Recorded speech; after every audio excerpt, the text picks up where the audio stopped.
It's your brother Charles Jenkins, and I've got 6 minutes. Hey, I want to talk through this idea of what it means to pick up the pieces. How do you pick up the pieces?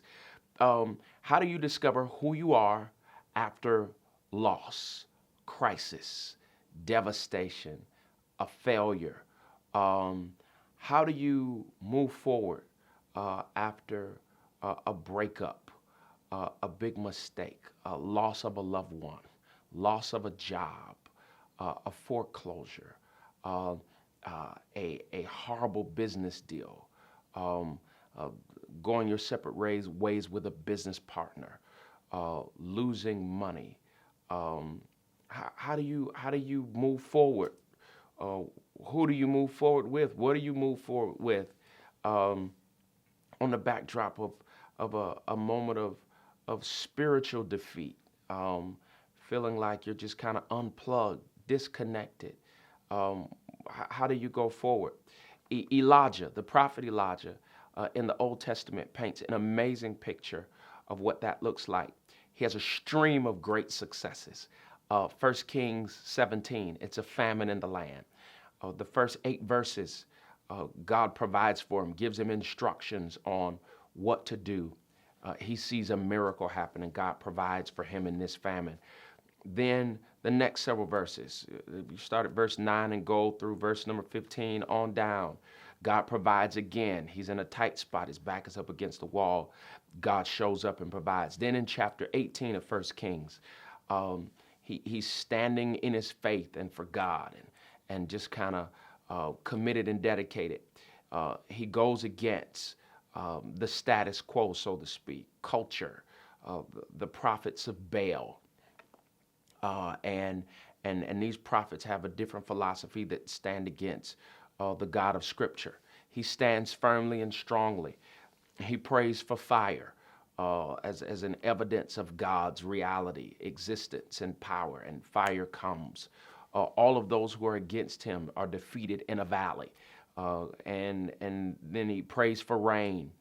7 times he tells his servant to go check the weather. It finally rains. God honors that. By the time you get to verse number 19, he's had some serious victories. The king's wife, Jezebel, says, get the word to Elijah in 1 Kings 19:2, that all of my prophets who are dead, he's going to be like them. All of a sudden, this guy that's had victory after victory, uh, he experiences this emotional blow, this psychological blow. Somebody threatens to kill him, and he's wiped. Well, in chapter number 19, as he's just really messed up, starting at verse number 3 of chapter 19, he finds a tree. He slumps under it, and he wants to give up. He wants to throw in the towel. He's had physical victories, but emotionally and psychologically, he's jacked. Sometimes you can get 10 compliments. You get one bad phone call, and what are you thinking about the rest of the day? The one bad phone call, right? He's emotionally jacked. He wants to commit suicide. He wants to give up. He's at burnout. He's been pouring, serving, giving, and now he's like, I'm out of there. The Lord comes to him and says, get up, eat. He's been so jacked, he's not eating. He's just sleep all the time, and he's completely messed up. Well, in chapter 19, he just kind of stays in this space where the angel of the Lord keeps trying to get him up. Verse 10, the angel's trying to get him up. He repeats this statement. I've been zealous for the Lord, but they want to kill me. Verse 14, they say, get up again. I've been zealous for the Lord, but they want to kill me. He's just completely out of the game. He suffered this awful blow.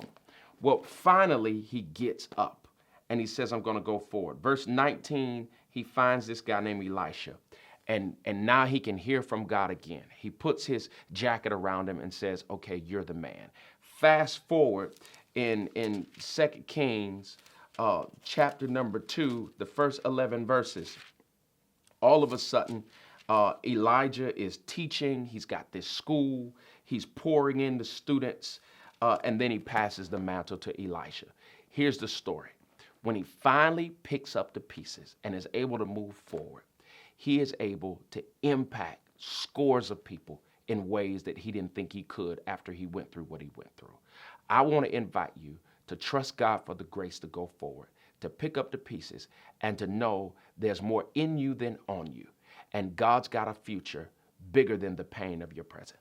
Much love.